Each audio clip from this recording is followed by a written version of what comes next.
Thomas, what was the outcome of your meeting with Romelu Lukaku? Well, first of all, we were, like, even in the view back on it, happy that we took the time that it needed to look calmly on it and to talk calmly about it. This is what we did.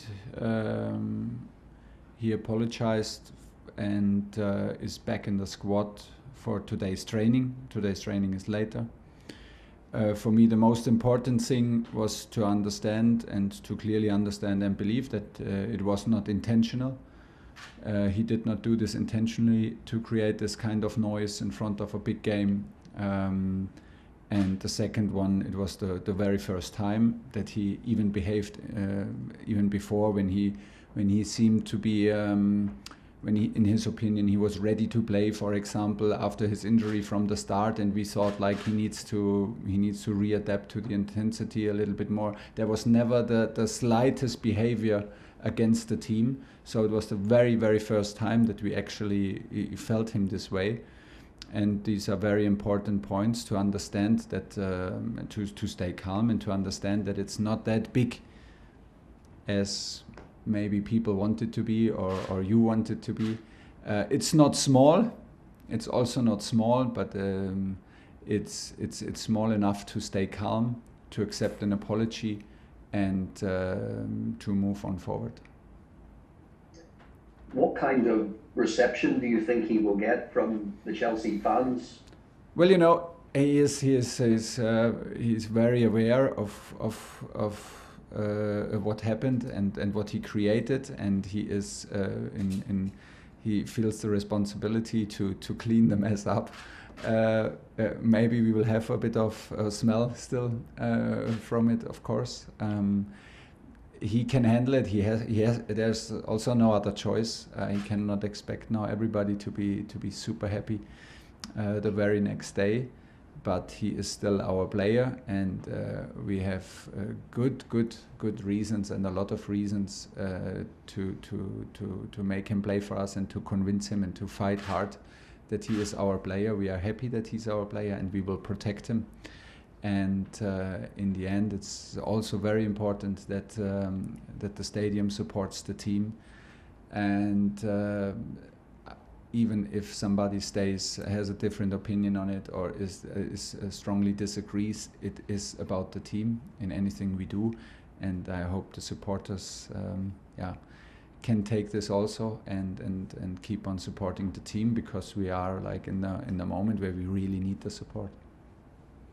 Did you get the sense, Thomas, from this meeting that Romelu is completely devoted to the team and that he doesn't want to? That does not make it better, and that does not make it that you can understand it more, because he is very committed. He is in his private life and in his professional life.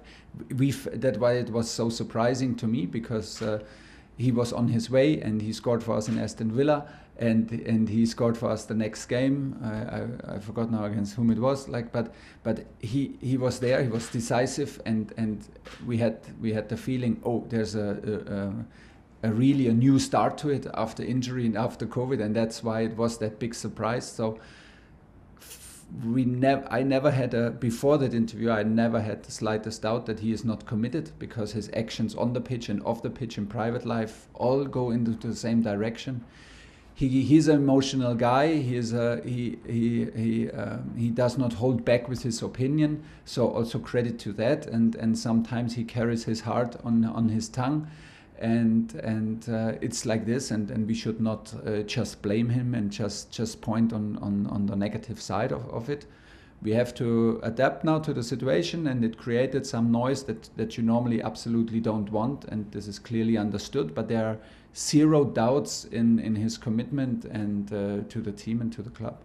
So after that meeting, did he go away feeling that he had a long-term future at Chelsea? You have to ask him. Actually, I don't know how he feels about his long-term future, but he has a long-term contract and he is fully committed. So I assume that this is the foundation. I mean... Okay. James Avenger, TalkSport. Hi Thomas. You mentioned that Romelu's apologised to you. Would you like him to apologise to the playing group and the fans? And do you think it will be easy for him to regain that trust with you and the players? With me, not. No, with me, not, because, like I said, for me, it's the most important to understand the situation. Is this frequently happening? Is this overall picture that we have? Is this does this reflect the overall mood and attitude that he shows? This is an absolutely clear no. Was there intention behind it? Was the intention to create trouble? Was the intention to leave the club? Was the intention to I don't know, put pressure on the coach? Absolutely no. I cannot see it. He did not want to do this intentionally. Of course he did. Of course he should have known better. Yeah, that's why we have to clean it and clear the air now together. But as we answer all these questions with a clear no, we need to be adult enough, mature enough, and to take it, to accept an apology, and to do everything now together to clear the air and have a clear head to prepare the upcoming matches. They are difficult enough.